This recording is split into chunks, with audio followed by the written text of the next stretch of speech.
दोस्तों अस्सलाम वालेकुम। कहिड़ा हाल आहिनि? मां आहियां तव्हांजो पंहिंजो इक़बाल बोज़दार।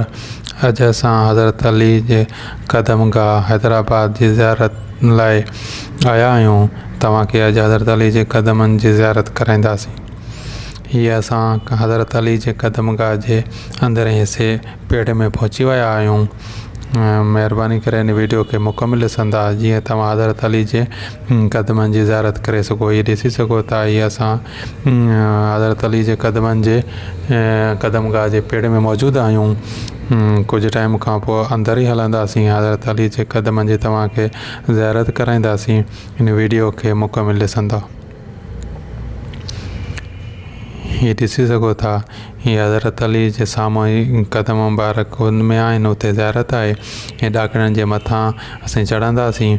साम्हूं हज़रत अली जे क़दम गाह आहे। हिन वीडियो खे मुकमिल ॾिसंदा जीअं तव्हां हज़रत अली जे क़दमनि जी ज़ियारत करे सघो। हीअ हज़रत अली जे क़दम गाह जो ॿाहिरियों ॾेख आहे, ॾिसी सघो था।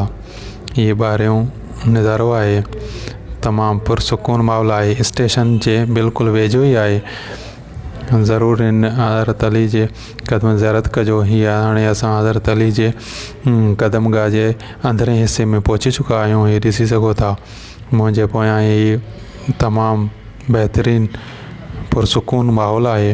हीअ हाणे मां हज़रत अली जे क़दम गाह जे अंदरें हिसे में विरांडे में मौजूदु आहियां। कुझु टाइम खां पोइ असां तव्हांखे हज़रत अली जे क़दमनि जी ज़ियारत कराईंदासीं।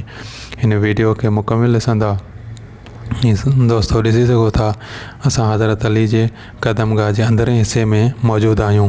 हिन वीडियो खे मुकमिल ॾिसो जीअं तव्हां हज़रत अली जे क़दमनि जे ज़ियारत करे सघो। हीअ साम्हूं हज़रत अली जे क़दम मुबारक आहिनि। हीअ ॾिसी सघो था दोस्तों, असां हज़रत अली जे क़दम गाह जे अंदरें हिसे में मौजूदु आहियूं। हीअ हैदराबाद में तमामु वॾी ज़ियारत आहे। असां हज़रत अली जे क़दम गाह हैदराबाद में आहियूं। हीअ ॾिसी सघो था, मां अंदरें हिसे में मौजूदु आहियां।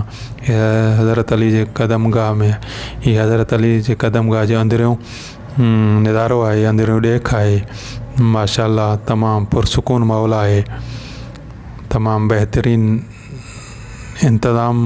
इंतज़ामिया बि बिल्कुलु बहितरीनु आहे। ऐं ॾिसी सघो था, पुरसुकून माहौल आहे माशाअल्लाह। ये हज़रत इमाम हुसैन लिखियलु आहे। हज़रत अली जो कुझु शयूं मौजूदु आहिनि हिते, या अमीरुल मोमिनीन, उनजे हेठियां शीशे में कुझु शयूं मौजूदु आहिनि ज़ियारत लाइ। हीअ तव्हां ॾिसी सघो था, तमामु सुठो माहौल आहे, पुरसुकून माहौल आहे। कुझु टाइम खां पोइ असां तव्हांखे हज़रत अली जे क़दमनि जी ज़ियारत कराईंदासीं। हीअ दोस्तों ॾिसी सघो था, अॼु असां हज़रत अली जे क़दम गाह हैदराबाद में मौजूदु आहियूं। हीअं दोस्तों ॾिसी सघो था, हिन शीशे में हज़रत अली जे क़दमनि जी ज़ियारत आहे। दोस्तों ॾिसी सघो था, हिन शीशे में हज़रत अली जा क़दम मुबारक आहिनि, पथर ते उकरियल आहिनि। माशाअल्लाह सुभान अल्लाह। ॾिसी सघो था दोस्तों, हज़रत अली जे क़दमनि जी ज़ियारत तव्हांखे करायूं था। हीअं ॾिसी सघो था, हीअ पर्दे जे पोयां लेडीज़ पोर्शन आहे, उतां लेडीज़ ज़ियारत कनि थियूं, ऐं हीअ हिन पासे मर्दनि जी जाइ आहे। ॾिसी सघो था दोस्तों, हिकु हिसो ॿियो तव्हांखे ॾेखारींदुमि फोकस करे, जंहिंमें हज़रत अली जे सिर्फ़ु क़दमनि जी ज़ियारत ई हूंदी। हिन वीडियो खे मुकमिल ॾिसंदा जीअं तव्हां हज़रत अली जे क़दमनि जी ज़ियारत करे सघो। हीअ ॾिसी सघो था दोस्तों, माशाअल्लाह। हीअ ज़ूम करे फोकस करे, हीअ हज़रत अली जे क़दमनि जी ज़ियारत आहे।